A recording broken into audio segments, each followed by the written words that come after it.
long ago, the playoff hopes looked pretty hopeless, but well, now things have changed a little bit. I'll change just a little bit. It's too bad that the Pacers don't have to play Orlando tonight because Shaq's going to be out for a while. More on that in a second. They do get the Bullets tonight. The Pacers have less than a month to get into the NBA playoffs, and it's got to start tonight with the worst team in the Eastern Conference in town. The Bullets and Pacers tip off at 7:30 at Market Square. And here's how the playoff race stacks up. The Knicks have moved a half game ahead of the Bulls, with Cleveland 5 back and the Celts 7.5 behind. New Jersey is in 5th, 6.5 games ahead of the Pacers, with Atlanta, Charlotte, and the Magic in shouting distance. The Pacers can move back into a tie with Orlando with a win tonight. Here's how the Magic pulled ahead of the Pacers.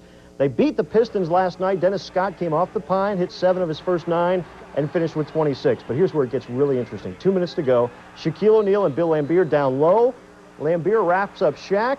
Then Alvin Robertson tries to play the peacemaker. Bad move. Steps in on Shaq. They exchange words, and Shaq just hauls off and nails him. Well, he was thrown out. Today, Shaq was suspended for a game and fined 10 grand. Robertson's been fined $7,500. So Shaq, Orlando does have a game Thursday, so he won't miss Friday night's game here. But what about that fight, Shaq? I was walking to the free throw line, you know, Alvin Robertson grabbed me. And I said, Alvin, get off me. You know, he was talking rookie this, and I shut up, and as he walked away, he hit me in my so to speak. So it was a retaliation blow, and I just, you know, punched him in his face. These guys aren't machines. You just don't press buttons and things go into automatic. There's a lot of human feelings out there, a lot of emotions, frustrations, disappointments that all enter into this thing. Matt, I don't think it was a button that the guy pushed. Actually, Jersey's Derek Coleman was thrown out of last night's game with the Sixers for throwing sort of that punch at Philly's Armand Gilliam. He's been fined $5,000 and ordered to take boxing lessons. Okay, so he was just fined, but Gilliam was fined $2,000. Now to the good stuff. The Bulls and the Suns last night. Charles Barkley and Michael Jordan colliding for the second and final time this regular season. Could see him again in the finals, though. Cedric Ceballos, though, stole the show in the first half. Had 21 of his first 20 of his 27 in the first half for Phoenix. Just 2 there on the nice feed from KJ. Back came the Bulls. Jordan had 23 of his 44 in the first. The prettiest 2 right there, or left there, as the case may be. But Sir Charles and the Suns just wanted this one more. KJ to Barkley, he had 26. The Suns won at 113-109. They have the best record in the league, but how important is that? So I wish people would start giving us a little credit and stop talking about how small our team is. And that nitwit in the paper today call us pretenders. You know, it's unfair. Charles, it sounds like you were pointing to this. Hey, would you guys relax? I love Chuck. I can't wait for him to come here on Sunday.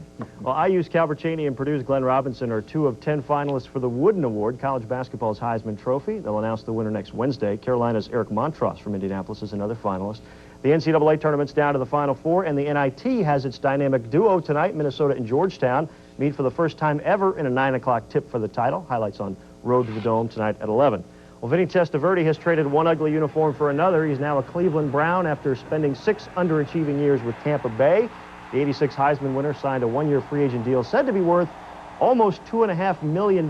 Righteous bucks for a backup. Bernie Kosar is still #1 in Cleveland. Testaverde backed Kosar up when they were both at the University of Miami.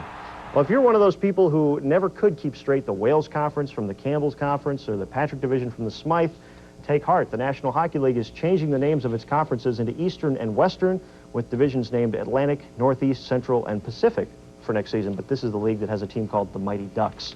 So, and Razor Shines will be in an Indianapolis Indians uniform again this summer, but not as a player. The tribe says they can't keep Razor on the 23-man opening day roster, but he'll start the year as a coach and perhaps be activated later in the year. I asked Razor recently why he just can't get baseball out of his blood after 15 years as a pro. That is the only thing that keeps me doing it. I love the game. On the level that I'm on, I mean, you know, we don't make that much money. You make $40,000 a year just playing baseball on this level. So, you know, it's definitely not the money. You know, but there are other things you do. You make lifetime friendships, and you do some things that might lead you toward bigger things in life. I'm going to miss him as a player. I'm going to miss hearing that. Razor Shine. He'll be in there before the season. He'll still be around. He'll be the manager of this team one day. That would be great.